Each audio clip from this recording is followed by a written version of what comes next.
Saudara-saudara sekalian, politik tidaklah semudah yang kita boleh teorikan dalam dewan kuliah sains politik. Ya, politik terutama dalam konteks politik di negara kita ini berbeza. Di sebelah causeway sebelah sana mereka sangat cemburu dengan politik sebelah sini. Dalam bahasa mereka, never a dull moment in Malaysia. Saya selaku kerap saya membuat dakwaan bahawa saya adalah seorang perpetual optimis yang sangat tegar. Dalam kegagalan pun saya masih lagi optimis. Ya. Dan oleh kerana itu, ketika menjawab soalan moderator, ketika jelas kami semacam terasing, dilihat tidak in tandem, ya, sederap langkah bersama kawan-kawan Pakatan Rakyat, ketika itu saya sudah mula gusar. Namun dengan keyakinan saya bahawa di sana punya sudut-sudut pandang yang penting untuk kita perhatikan, dan tidak semestinya Pakatan Rakyat itu bertindak ya sekaligus. Begitu yang saya sebutkan dalam interview saya dalam Sinar Harian, dan tuan-tuan mungkin terbaca hari ini di dalam online Sinar Harian 2-3 hari yang lalu. Dan pada hari ini akhbar Sinar Harian memberi satu muka surat. Ya, saya menggambarkan Tan Sri Khalid Ibrahim, harimau cedera, the injured tiger. Dalam interview itu saya sebutkan bahawa saya rasa cukup kurang senang dengan kelewatan PAS mengambil tindakan. Namun saya kata saya menghormati, ya, menghormati keputusan Presiden untuk menangguhkan, ya, di satu waktu yang sekarang ini saya boleh berbicara dengan lebih confident, ya, di satu waktu tarikhnya 17, bermula 10, tangguh 13, tangguh lagi 17, ya. Ketika itu akan lebih jelas dinamika krisis itu. Dan kami pun bukan dulu saja. Saudara Suhaizan sebutkan tadi, 15 minit saja kami mengambil keputusan untuk membuat satu keputusan yang tuntas, yang muktamad, ya. Namun saudara-saudara ingat, dalam antara 10 hingga 17 itu kami berjumpa tidak kurang daripada 2 atau 3 kali di peringkat tertinggi. So that brainstorming, that pre-counseling, that pre-meeting itu telah banyak, ya, menjalinkan persefahaman. Dan Presiden sentiasa memantau, sentiasa mendapat feedback.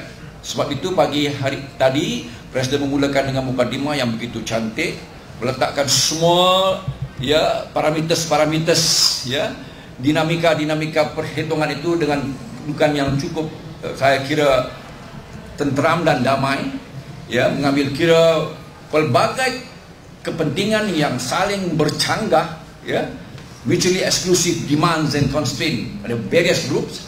Sebab itu saudara-saudara sekalian, saya hari ini, ya, malam ini saya berani mengatakan bahawa dalam pada itu juga ada beberapa side shows, tak kurangnya daripada COO saya sendiri, sehingga kan saudara Wan Saiful, dalam bahasa mudahnya tu saya tak boleh sebut bahasa tu tak sedap sini sebut, tapi keraslah, tajamlah, ya, kritikan dia pada saya, termasuk saudara Tony Puah. Saya berani sebutkan apa dia sebut sebab saya menulis 2 kali, ya, tentang saudara COO saya, Dr. Zuhdi. Dia kata your explanation is wishy-washy. You did not even condemn him. Saya terus menyebutkan bahawa, do you want a broken past? A broken past is not good for Pakatan Rakyat. Saudara-saudara, inilah dia perhitungan kami, ya. Dan dalam pada itu juga saudara-saudara mesti ingat, ya, dalam pada itu juga ketika kita mengambil, sebab itu kami PAS bersama dengan Pakatan Rakyat, betul. Dan saya mesti menyebutkan bahawa Pakatan Rakyat adalah satu koalisi politik yang sangat baru di budaya dan cultures of decision making process, especially dalam crisis management tentunya belum mantap, ya. Jadi di sini, ya, we should allow for perbezaan-perbezaan itu. Dan dalam itu juga, dalam keyakinan dan dalam apa yang dikatakan sebagai understanding itu, dalam spirit kesetiakawanan itu, dalam spirit camaraderie itu, ya, kami telah dapat saling memberikan, ya, keuzuran antara satu sama lain. Bila Pakatan Rakyat, DAP dan PKR mengambil langkah yang sama, yang menyatakan beberapa sesi sidang akhbar mereka, keputusan yang sama, kami tahu bahawa kami sudah dilihat terasing. Tetapi hari ini saya berani menyatakan, dan saya telah menyatakan itu terlebih awal dalam penulisan saya, 4 ekskos PAS yang terus, ya, memberikan sokongan. Saya berikan itu dalam interview saya. I'm not trying to apologize, but saya nyatakan malam ini, gambaran yang saya berikan adalah the 4 ekskos. Despite what you see about them, apapun yang saudara telah tuduh mereka, kritik mereka, hentam mereka, pukul mereka, saya berani mengatakan bahawa tindakan mereka itu dengan izinnya pimpinan PAS telah menyelamatkan kita daripada negeri Selangor dirampas oleh UMNO yang sedang menunggu untuk yang menjatuhkan kerajaan Pakatan Rakyat. Saudara-saudara, mungkin saya sebutkan malam ini, ya, mereka diberitahu oleh tuanku, andainya kalau PAS tidak mengambil 4 kedudukan itu, tuanku akan memberikannya kepada saudara-saudara perlu tahu itu. Kerana itu, langkah itu dilihat kawan-kawan Pakatan Rakyat sebagai satu yang mereka kurang senangi hari ini, sehingga ke saat ini, sehingga petang tadi, mereka diminta untuk kekalkan status quo kedudukan mereka sampailah insyaAllah ketika balik ke tuanku, kita menghadap tuanku, kita lakukan perubahan itu, then they will relinquish their post. No, the MB relinquishes the post. No, they will relinquish their post. Of course, MB don't overstay your welcome. Jangan terlalu lama dalam rumah, tuan rumah sudah jadi resah, ya. You have lost your confidence, please. Ucaplah salam, kami pun dah tutup pintu dah. Masuk tidur ni. Baik, saudara-saudara sekalian, itu satu. Keduanya, dalam pada itu juga, saudara moderator tanya saya, atau mau saya, dalam pada itu juga setiap kami ini berbincang dan, ya, saudara-saudara kena tahu bahawa dinamika crisis management is satu yang saya perlu sebutkan. We have a crisis management expert. We have somebody with a PhD in crisis management. Dr. Mujahid Yusuf Rawa has got a PhD in crisis management. Tetapi saya berani mengatakan, saya mengakui bahawa PAS dan juga Pakatan belum menurunkan SOPs kami dalam hal crisis management. We have not yet got apa dipanggil sebagai, standard operation procedures, ya, yang ada checklistnya, ada urutannya, ada kaedahnya menangani krisis ini. Dan krisis ini meletakkan, dan kami mengakui kami belajar banyak antara lainnya dalam perkara ini. Jadi kerana itu,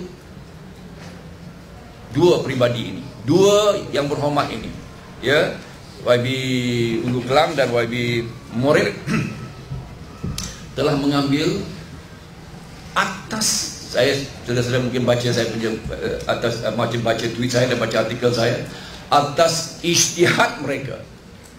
Ijtihad, ya, satu istilah bahasa Arab, saya boleh gunakan bahasa mudahnya, atas, ada bahasa mudahnya, atas apa? Atas, dalam bahasa Inggrisnya, atas intellectual reasoning mereka, pertimbangan, ya, pemikiran mereka, dan atas komitmen mereka kembali kepada keputusan muktamar bahawa PAS akan bersama mendukung Pakatan Rakyat. Mereka beranikan diri, mereka, ya, dia do it at their expense. Now they are on the firing squad dalam siasatan pimpinan pusat. Why they have done this? Lalu dengan itu mengizinkan apa yang berlaku pada hari apa? Dua hari yang lalu, Datuk Sri Datuk Wan Azizah membuat PC dengan 30 adun membuktikan bahawa apa yang dikatakan Tan Sri, mengaku bahawa dia mempunyai suara terbanyak di Dewan Undangan Negeri adalah satu pembohongan. Bagi kalian punya istilah saya guna. Okey, satu yang tidak betul, satu yang batal, satu yang tertolak, kerana tentunya itu baru 30, belum 43 seluruhnya lagi. Ya, dan saudara-saudara sekalian. Jadi kembali saya merumuskan perkara ini. Saya senang untuk mengatakan bahawa because PAS diizinkan mengambil tindakan yang sedikit berbeza dalam ruang lingkup semangatnya sama, tetapi kita punya perbezaan, bukan dissent tetapi differences, ya. Dengan itu kekurangan daripada apa yang tindakan yang merupakan tindakan-tindakan DAP dan PKR dapat kita tampung. Apa kekurangan kami juga ditampung oleh kawan-kawan dalam DAP dan PKR. Itu cantiknya Pakatan Rakyat, Harapan Rakyat. Sekian, terima kasih. Saya tak berapa, sebenarnya saya tak berapa faham yang apa yang saya tulis kononnya lah. Yeah, I don't know whether it was misquote lah. Tapi yang bila saya kata layanan istimewa tu bukanlah maknanya layanan istimewa dalam arti kata lebih daripada apa yang sepatutnya, tetapi istimewa dalam arti kata berbanding dengan layanan yang diberikan kepada DAP dan PKR, di mana kebanyakan daripada peruntukan dan sebagainya dia banyak menimbulkan masalah. Apa yang diminta dia tak setuju dan sebagainya. Berjumpa dan melapor tentang apa yang dia lakukan, dia tak lapor kepada PKR dan pada DAP, tapi dia buat pada PAS. So maknanya bukanlah istimewa dalam arti kata lebih daripada apa yang sepatutnya, tetapi berbeza dengan yang PKR dan DAP, dia buat dengan cara yang baik dengan PAS, sehingga PAS merasakan bahawa tidak ada masalah. So ini kita kena faham dia punya apa mainan dia ialah divide and rule, dan ini pun dia sedang berusaha. Bila dia kekalkan 4 exco PAS, niat dia ialah supaya PAS, PKR dan DAP akan bertelagak. So this is why it's very important bagi kita untuk kita nak clarify benda ni di antara kita. DAP dan PKR walaupun menjadi sebagai sasaran dan dipecat seperti mana yang telah berlaku, PAS tak dipecat, PAS kekal bersama. Kita kena maklumkan kepada DAP dan PKR sebab kenapa kita tak turun, supaya mereka faham bahawa apa yang kita lakukan ialah kita tidak mahu UMNO masuk ambil kerajaan melalui pintu belakang. Ini pun saya baru tulis dalam blog saya semalam. Saya kata tindakan 4 exco tak letak jawatan itu menghalang rampasan kuasa oleh UMNO melalui pintu belakang, seperti mana yang Dr. Zul sebutkan tadi. Yang kedua, bila ada 2 adun tu lompat, bukanlah lompat sebenarnya, bila ada 2 adun itu bersama dengan Wan Azizah daripada PAS mencukupkan majoriti yang ramai 30 orang, maka dengan sendirinya pintu depan nak masuk ke bangunan kerajaan terbuka luas, memungkinkan Pakatan Rakyat ambil alih kembali kerajaan. Pada masa yang sama, dengan terbuktinya adanya 30 adun bersama dengan Wan Azizah, dengan sendirinya menafikan perlu DUN dibubarkan. Lalu walaupun kita nampak bahawa tindakan ini merupakan tindakan yang seolah-olah bercanggah, dan saya pun tak tahu, mungkin ada master strategis yang sedang menyusun ini semua.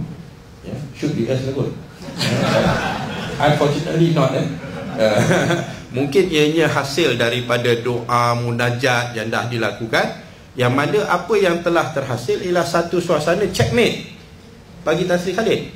Kalau 2 adun ni tak bersama dengan Wan Azizah, okeylah kita tutup pintu belakang, tapi kita pintu depan tak terbuka lagi.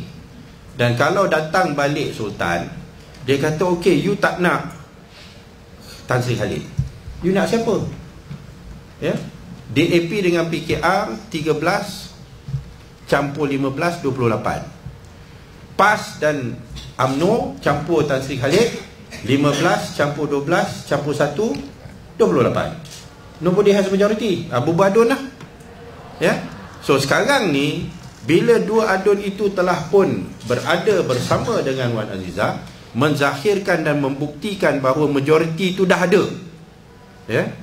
So the question of dissolving the DUN, dissolution of the DUN, ya, dah no longer relevant. Ya. So we have checkmated, kecuali Sultan ni kena murka balik lagi ni kan. Kecuali kalau they want to follow by the book, dissolution of the DUN is on the request of the Chief Minister and consented by the Sultan. Ya. So walaupun kita ada 30 adun dan sebagainya, dia boleh kata Menteri Besar minta. Ya. Tapi kalau ikut Perak punya presiden, maka tak perlu dibubarkan. Ya. So benda ni kita kena tengok. Ya. Nobody can say. Ya. But from our aspect, from our perspective, apa yang perlu kita lakukan telah pun dilakukan. We've covered all the bases. We've closed the back door. We've opened the front door. We have proven there is no need for the dissolution of the DUN. Yeah. So benda ni kalau nak ambil tindakan katakan disiplin ke apa ke anu dan sebagainya, ni pun satu perkara yang saya rasa tak berapa betul lah, kerana apa yang dilakukan oleh dua adun itu ialah menyokong orang daripada Pakatan Rakyat, bukan dia menyokong orang yang luar Pakatan Rakyat. Tan Sri Khalid Ibrahim adalah luar Pakatan Rakyat. So kalau kita sokong orang yang kat luar Pakatan Rakyat, kita boleh terima sebagai satu strategi, ya, untuk nak tutup pintu belakang dengan rapat. Apa masalahnya kita sokong orang daripada Pakatan Rakyat untuk membuka pintu depan dan menghalang pembubaran DUN, ya.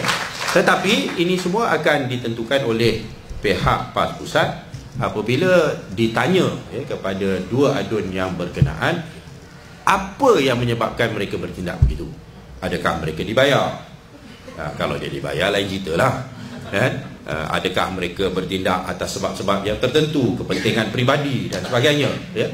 Tetapi kalau mereka bertindak atas kesedaran dan mereka melihat satu tindakan yang boleh menggagalkan, ya, usaha untuk kembalikan kerajaan Pakatan Rakyat untuk negeri Selangor, dan mereka bertindak untuk mencantasnya dan memintasnya, maka saya rasa ianya satu perkara yang perlu diambil kira, dan kesilapan hanya dari segi mungkin proses dan prosedur. Wallahualam. Ya, soalan yang kedua itu saya tak faham. Soalan yang pertama pun saya tak jawab pun. So satu lagi yang saya nak anulah, saya pasal soalan tu tak timbul, ya.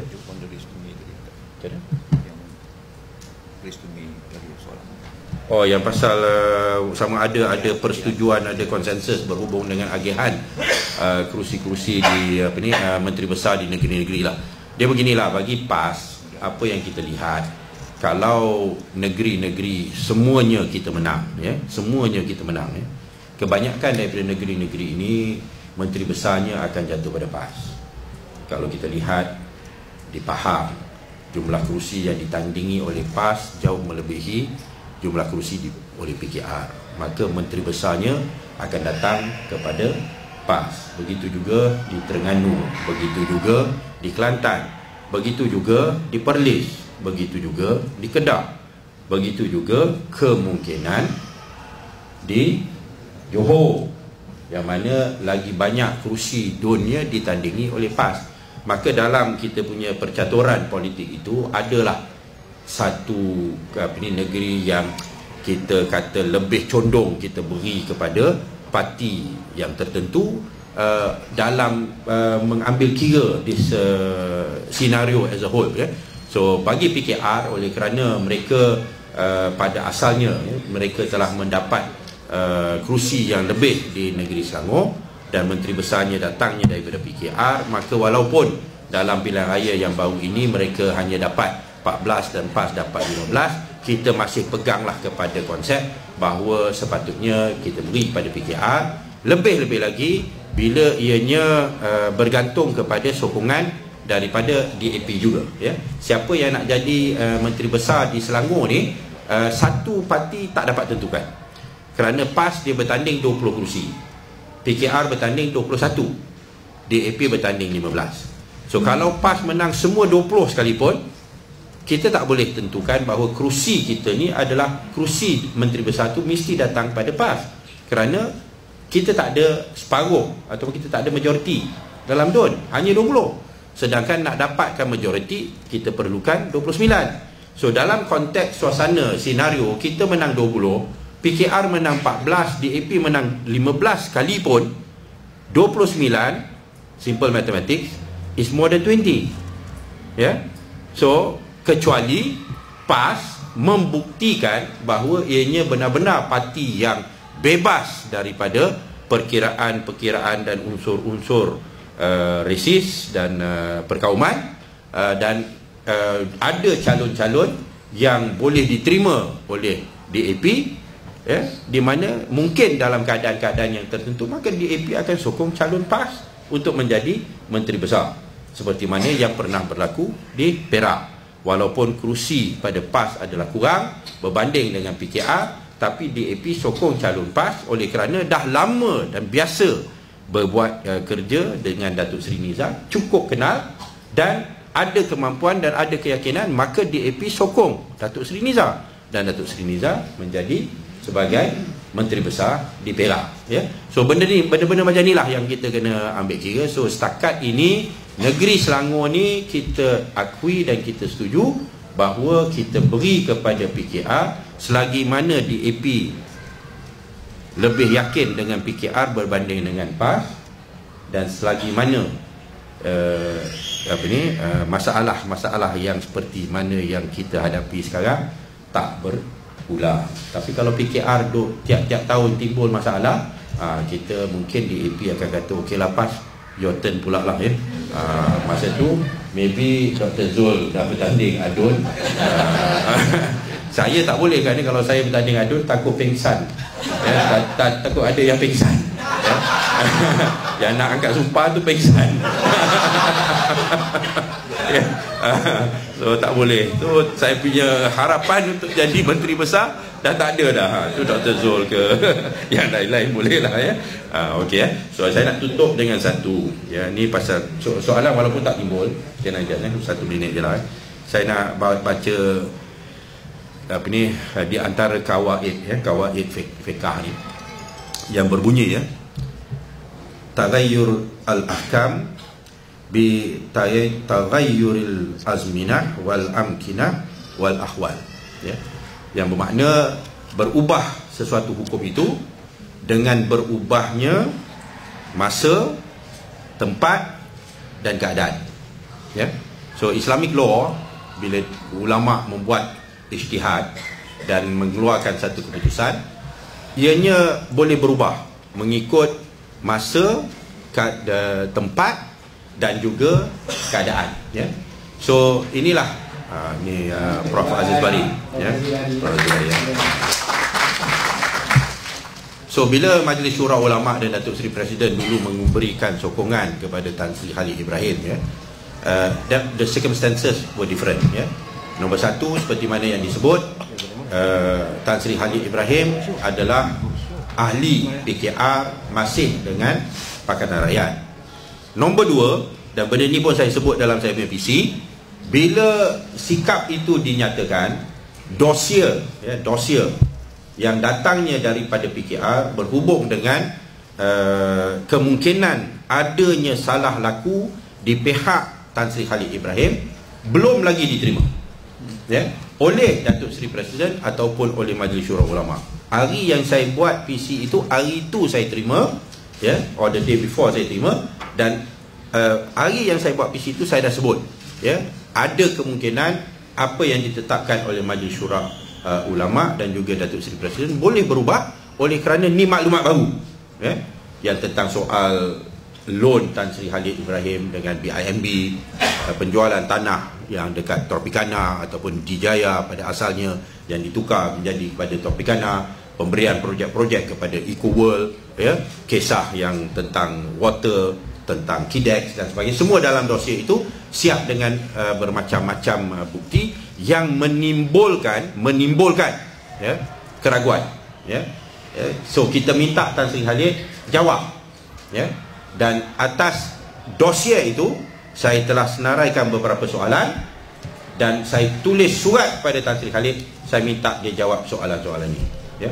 Dan semalam dia telah minta saya bertemu dengan peguam-peguamnya untuk diberikan penjelasan berhubung dengan kes Bank Islam Malaysia Berhad, ya.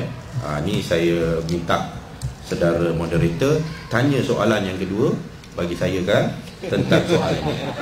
Itu dia. Saya tak jawab sekarang lah, pasal masa dah habis, ya. Wallahualam. Okey, ya. Jadi macam ni, saudara, dalam hal kaitan dengan pemuda Pakatan Rakyat, pemuda PAS dan pemuda Pakatan Rakyat, ya. Semasa krisis ini bermula, saya beberapa rakan-rakan duduk sejenak. Kita nak ambil angle mana? Line pertama, tempur lah. Persepsinya menganggap Presiden dengan Datuk Seri Anwar bermasalah. Ini persepsi bawah. Line kedua, Rafizi bertempur dengan Sanusi. Rafizi bertempur dengan Cikgu Pa. Siapa lagi? Hanifah Maidin bertempur dengan Presiden. Semua dah macam bertempur antara satu sama lain, telanjang melanjangi antara satu sama lain, saling membuka aib masing-masing. Jadi kita fikir, kita line ketiga dalam pemuda, dalam parti ni, kita nak ambil angle mana? Kalau kita ambil angle ini, krisis akan lebih besar. Kita khawatir krisis akan lebih besar. Sebab apa, ya? Sebab pemuda kita ada amal, kita ada banyak agensi di bawah kita. Kalau kita take side, ambil side satu ke, ambil side A ke, ambil side B ke, kita di bawahnya akan bertempur. Anak muda ni dia cepat je. Kalau saya on saja, zap terus, boleh berkumpul mana-mana tempat. Kalau saya boleh kumpul satu kelompok begini, nanti ada satu kelompok pula kumpul begini. Jadi line pertama tadi sudah bertempur, line kedua sudah bertempur, nak masuk line ketiga. Saya fikir kalau saya masuk kepada line ini, line krisis ini, jadi krisis akan lebih besar. Satu. Yang kedua, saya pun tak, kita pemuda pun tak boleh menyumbang banyak pun, tak boleh banyak menyelesaikan kes ini. Jadi kita adakan satu mesyuarat pemuda PAS, apa angle kita nak ambil. Akhirnya kita putus politik damai. Politik damai. Bukan dengan UMNO. Dan politik damai ini terbukti hari ini, tuan-tuan. Inilah buktinya politik damai anjuran kita. Tapi saya tadi lepas mesyuarat, saya kata dengan Datuk Zul, dengan kawan-kawan ni, saya kata inilah politik damai. Dia orang kata tengok Suhaidan nak main politik juga dalam krisis. Saya nak sebut, kita nak ambil macam apa angle mana? Kita ambil angle damai, mendamaikan mereka yang berkrisis. Antara cadangan kita adalah pertemuan 8 mata, iaitu Datuk Seri Anwar, Tuan Guru Hari Jadi, Saudara YB Lim Kit Siang dengan Khalid Ibrahim. Kita cadangkan terus Khalid pula kena pecat. Jadi 8 mata, jadi tinggal 6 mata saja. Tak apalah, jadi juga 6 mata. Jadi kita cadangkan, saya berjumpa dengan Saudara Samsul di KL, kemudian saya bicara dengan YB. Kita kena bersama dengan Pakatan Rakyat ni, kita nak jadi pengikat kasih sayang ibu bapa yang tengah bergaduh. Kita jadi pengikat kasih sayang dia ni, Jadi kita jadi ikat, kita kata kita cadangkan untuk pertemuan 8 mata. Tinggal 6 mata. Kemudian saya dapat laporan daripada Saudara Samsul, daripada pimpinan-pimpinan PAS dan daripada YB Teo, sudah ada pertemuan di antara PAS dengan DAP. Saya anggap 8-6 dah jadi 4 mata lah. 4 mata jalan, Lepas tu dalam masa sama, lepas tu pimpinan PAS juga jumpa dengan Tok Sri Anwar, jadi 4 mata juga. Jadi 4. Daripada 8 tadi tukar jadi 6, tukar jadi 4. Tapi ceritanya mata juga. Pertemuan 4 mata. Itulah sumbangan kita terhadap masalah yang berlaku di krisis ini ya. Dan begitu juga kita cadangkan, sebab bila kita duduk di luar krisis ya, mudah kita nak menegur mana-mana pihak. Termasuk kita tegur mana yang berkrisis, kita tegur. Kemudian kita cadangkan beberapa perkara termasuk sekali kita juga mencadangkan supaya dipercepatkan mesyuarat PAS sendiri. Kita tegur beberapa pimpinan yang agak berperang antara satu sama lain. Saya tak kata bahawa itu semua apa yang berlaku ini atas kejayaan pemuda. Tidak. Maknanya tetapi pemuda ada sedikit sumbangan untuk menyelesaikan krisis yang berlaku. Itulah bukti bahawa pemuda sebenarnya tidak lembik. Cuma kita jadi pengikat kasih sayang mak bapak ni. Pengikat kasih sayang ni tak payah tunjuk-tunjuk. Jadi ini usaha. Jadi kita mengambil kaedah yang strategik bagaimana kita boleh membantu menyelesaikan masalah. Saya cakap kawan-kawan, dah orang tua semua nak bergaduh, biar kita orang muda menyelesaikan masalah dia orang ni. Biasanya orang muda yang bergaduh, orang tua menyelesaikan. Ni terbalik pula dalam kes ni. Orang muda menyelesaikan masalah orang tua. Itu kena ingat sikit. Kena ingat sikit kena ingat sikit ya. Jadi kita pun besok tua takut kita jadi macam tu pula itu yang pertama. Yang kedua berkenaan dengan apa nama tadi sebut pembersihan etnik tadi ya. Pembersihan ni ginilah, maknanya saya fikir gini ya. Kita dah tegaskan kepada SU aku, kita minta 2 orang adun ini dipanggil untuk dapatkan maklum balas apa sebenarnya berlaku. Dan kita pun tahu tadi YB Khalid sebut, Dr. Zul pun ada sebut, dia ada hujah dia sendiri. Mereka buat begitu ada hujah dia. Dan satu pihak lagi melihat juga ia mendahului pimpinan pun ada hujah juga. Jadi itulah sebabnya kita mahu mereka ini dipanggil, beri penjelasan dan minta PAS membuat keputusan. Supaya keputusan itu adalah keputusan yang adil kepada 2 orang ini, kepada Pakatan Rakyat, kepada PAS dan juga adil kepada mereka yang nak membuat pembersihan etnik. Jadi ini sebenarnya ini semua adalah kita serah kepada PAS lah ya. Tapi konsep dia adalah kita boleh terima ya. Kita boleh terima rakan-rakan daripada DAP, kita boleh terima daripada rakan-rakan daripada PKR ya. Kita juga boleh terima rakan-rakan kita daripada Jim, daripada Ikram, daripada Abdi, apa semua masuk ke dalam PAS dan kita terbiah mereka untuk bersama dengan PAS. Tidak berbangkit masalah, oh ini ada satu kelompok ni kalau jamaah ni macam ni, kita curiga itu dan ini sebagainya. So kita ada satu mekanisme di dalam PAS yang sepatutnya diperkasakan supaya dia menjadi satu medium terbiah yang dinamik sesuai untuk semua kelompok masyarakat yang nak bersama dengan PAS. Kita welcome semua bersama dengan kita, bersama kita untuk memperjuangkan Islam dan berjuang bersama dengan Pakatan Rakyat untuk kesejahteraan rakyat Malaysia. Boleh saudara? Itu saja.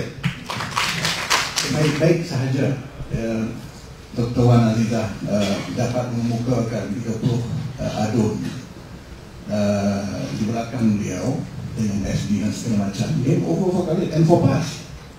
Itu saya kata dengan pemberitaan yang saya. Apa PAS berlagi? Tak relevan lah. And politically I think, despite what they do today, PAS is not at our root. Sebab ada banyak perkara yang kena orang akan analisis mengenai tindakan Duk PAS ini. Saya akur lah kawan-kawan yang di dalam, saya tahu masalah mereka, predikaman mereka, tetapi dalam menilai satu pasukan orang tak boleh yang orang tahu kau kalah kan, kau tak silap kan, yang dari gol sendiri pun tak bersalah sebenarnya, satu pasukan tanggung kan. Jadi berbalik persoalan itu, apakah tindakan lambat ini, saya jawab, tak ada hal. Ya?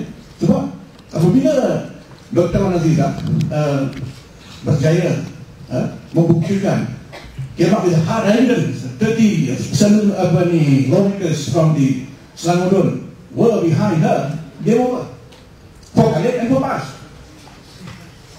Tak main corak, tak apa. Tuan-tuan boleh letak tu demi tu. Dia nak berdrama dengan bapak tu di pasal. Jadi orang pas ni, kita tahu dia lah. Kalau nak main bola, masuk dalam bola lah. Jangan pada bola main lagi. Ya. Saya bila bercakap benda ni, saya tegur semua. Sebab itu kalau tuan-tuan baca jangan saya dalam insider itu, saya kata saya boleh nasihatkan salah. Bila dia kata ini tak ada kena-mena dengan Exco, cuma MB saja. Saya tak betul. Sebab apa? Dalam undang ni, MB jatuh, semua jatuh. PM jatuh, semua jatuh. Jadi maknanya pernyataan hari ini mengatakan PAS kekal dalam kabinet untuk menolong rakyat itu mengarut je. Nonsense. Utter nonsense from PAS. Sebab apa jadi itu? Kerajaan ni haram dah, penduduk apa dengan dia? Kalau rakyat cara undang-undang bukan cara haram. Dia bermuda lagi, dia tak faham. Itu saya kata tadi, nak main bola, masuk dalam bola lah. Nak main rakyat ni bola rapi. Kalau tak tahu tanya. Kali-kali pun tegur saya itu apa undang ni. Dia tak tanya di rumah saya. Tanya lah dulu. Saya buat apa dulu dia. Itu. Jadi soalan kedua, soal apa yang nak dibuat undang-undang, tak ada apa. Ya. Cuma saya nak bagi dia ada satu footnote sedikit petang tadi ada laporan mengatakan Tuan sekalian akan berjumpa dengan apa nama Tuan menunggu apa nak nasihat dia. Tak ada lah. Dia dah orang kata kalau macam pencuri, kau hantar pulangkan balik benda yang kau curi pada tuan dia. Ya tak? No option. Option yang ada duty saja, legal duty to resign immediately.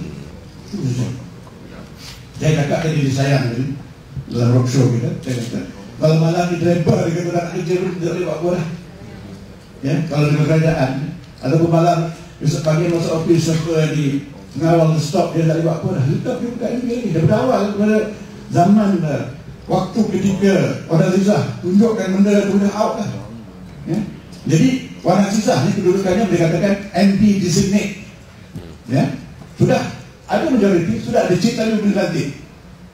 Tapi dia itulah MD. Ya. Jadi pada saya itulah dia temu. Cuma masalahnya kita sekarang ni pemain-pemain kita daripada istananya, orang politiknya, media semua free for all. Termasuk puan-puan pun free for all. Yang lain buruk kan.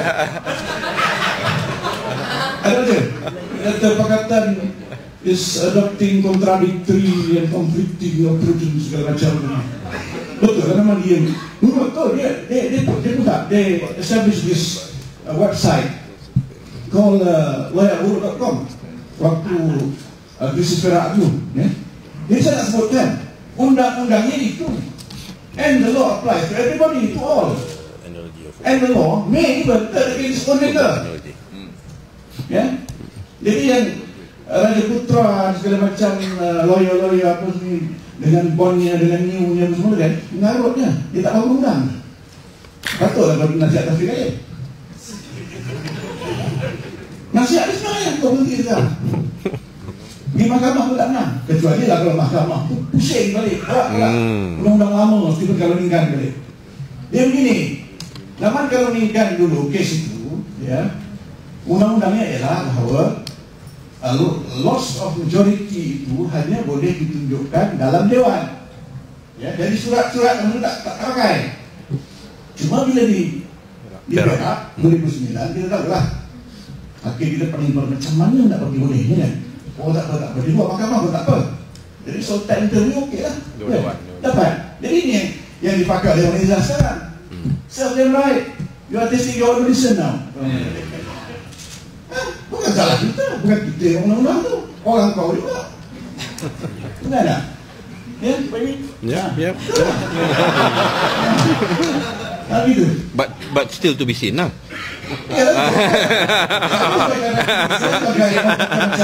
Macam Judinho kan bila Brazil dah tutup satu. I'm for football. I'm not for Brazil or Germany.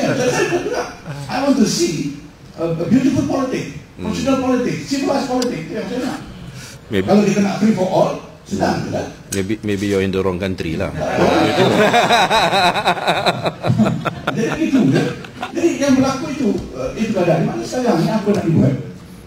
Tunggu saja. Tapi kalau dia negara yang bertamadun, kata negara yang tak ada perlembagaan bertulis macam UK pun, you can expect that tomorrow pergi the palace will go the Senate for you and ask to come down to receive the letter of appointment for you to submit the name for your cabinet.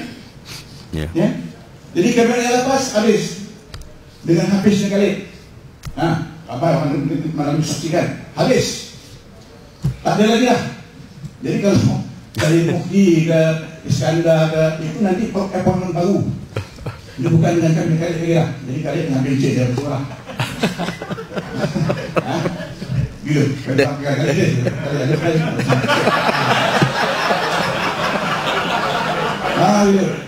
Jadi kita sekarang tunggu. Cuma media lah kita. Saya semalam ada seorang kawan datang dia.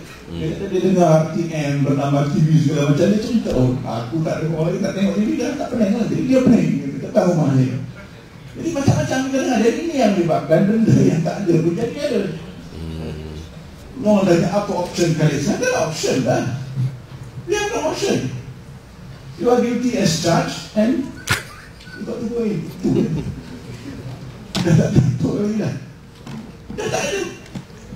Ya, matematiknya mudah. 30-26. Apa lagi matematik government-nya? Itu seterbitan kan. Lagi kita seorang expo yang tertinggal tu. Dia kata, apa benda ini? Mana dia belajar ni? Yang nak bantu rakyat lah. Matematik government ni tuan, dalam keadaan 28, umpamanya 18, 10. Itu mana jadi government. 28 jadi government. Tetapi yang lain 18 dan 10 itu majoriti kan. Tapi dia tak satu kumpulan. Maknanya dia yang 28 boleh dilantik sebagai kerajaan tetapi minority government. Itu maksudnya. Jadi 26 tadi yang 4 ekor bersama itu kerajaan haram itu pembangkang ke kerajaan. Berlagak kan. Jadi itu yang berlaku. Jadi masyarakat khalayak menengok walaupun mungkin dia punya muak dan meluak itu tidak berdasarkan perlembagaan umum, tapi apa benda yang baik buat ni? Kalau orang berdasar politik buat tapi tak tahu lah ni. Dah lagi lah. Tapi mudah-mudahan ada juga yang cerita secara ekspor. Ada sudah expert betul-betul. Tak betul lah tu lah. Memang kegeliran ditimbulkan. Ada benda-benda yang salah, yang tak tepat, dipersoalkan oleh media. Itu yang salah. Jadi sebenarnya krisis ni kalau diikut ataupun kalau dimainkan ataupun permainan dimainkan dengan betul seperti tempat lain, tak ada salah. Dan mungkin kalau kita ada Putrajaya tak ada salah itu. Mudahnya saja. Bandingkan. Biar berlaku di Terengganu gitu kan. 6,5 Punan buat mesyuarat, buat keputusan nak tukar Mak Syed. 29 Sultan bagi surat pelantikan. Tak ada.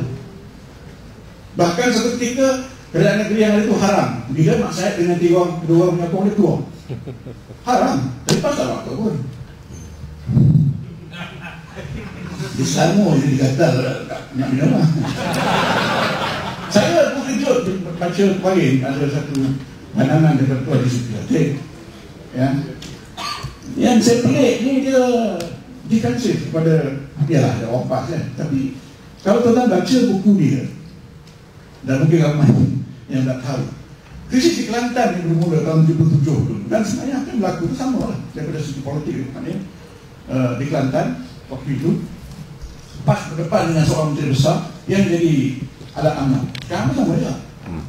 Susah nak buat sampai tahap sudahnya hilang negeri bila selepas di Mageran kan. Ya. Jadi apa yang berlaku kata beliau ialah menteri besar itu sebenarnya bukan pilihan PAS. Jadi hebatnya PAS dengan UMNO ni cuma dia baik ke dengan UMNO. Kerana nak menjaga BN, maka dia bersetuju menerima Datuk Muhammad Nasir yang bukan pilihan dia, tapi pilihan Golkar. Jadi saya bila baca ni boleh juga, kenapa Islam pun tak boleh? Yang bukan negeri dia pun. Ya. Jadi masalahnya, kalau orang macam Suki pun tak boleh faham, ada Tok Guru Aziz yang terlibat waktu itu pun dah lupa apa yang berlaku di Kelantan. Jadi saya tak terkejutlah pada keadaan Cecah Provinsi sekarang masih saya ucapkan terima kasihlah pada Prof. Fazil Bari. Ni beza orang legal dengan orang politik. Dia tengok dari sudut legal dan dia ingat dah selesai lah. Selesai apa? Saya beri analogi nak main bola. Beri analogi main bola. Pemain, ya, ada pemain dia buat foul. Semua nampak dia buat foul, tapi referee tak bunyi whistle. So yang peguam ni akan kata, foul.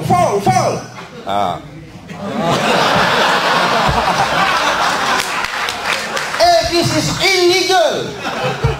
But the game goes on. Orang politik akan terus bermain. Orang legal akan, I'll sue you in court.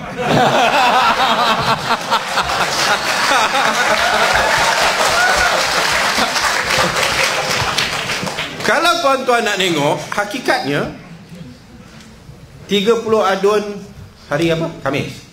Menteri Besar pergi tak pejabat dia hari Jumaat? Yalah, dalam negara yang bertamadun. Tu. That is the premise. Malaysia ni tamadun ke? Kalau bertamadun, we wouldn't be in the present situation lah. The Menteri Besar carries on Friday. He is going to carry on Monday. What do you want us to do? Go down the streets? Give them a reason for migration? Or kita kena strategize. Kita, as I said, lock the back door, open the front door, checkmate on the question of the dissolution of the Dewan. Ni beza orang politik dengan orang undang-undang.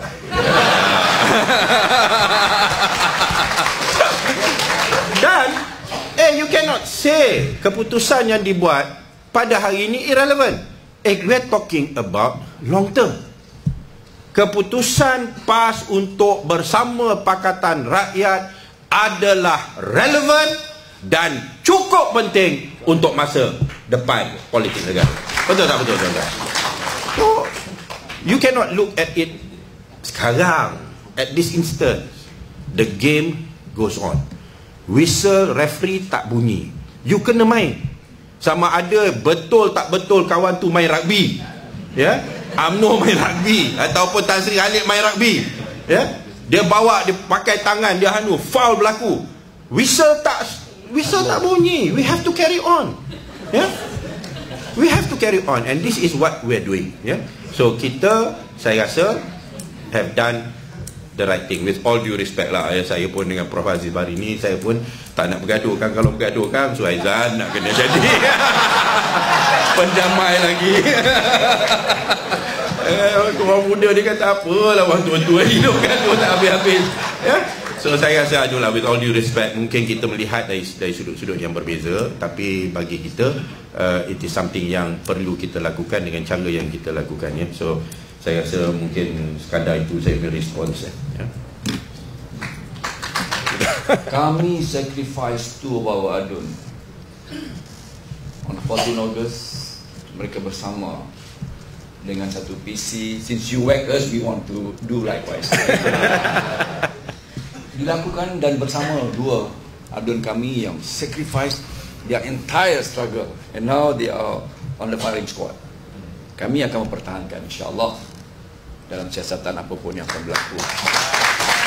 Persoalannya, ketika mereka lakukan PC itu, pada on that fateful day, on the 14th of August, dua daripada adun kami sanggup berkorban untuk bersama.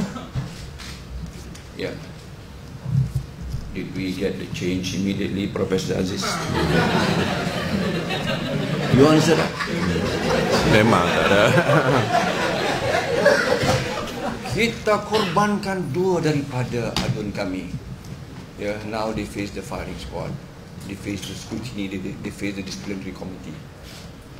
Tapi because Profesor Dr.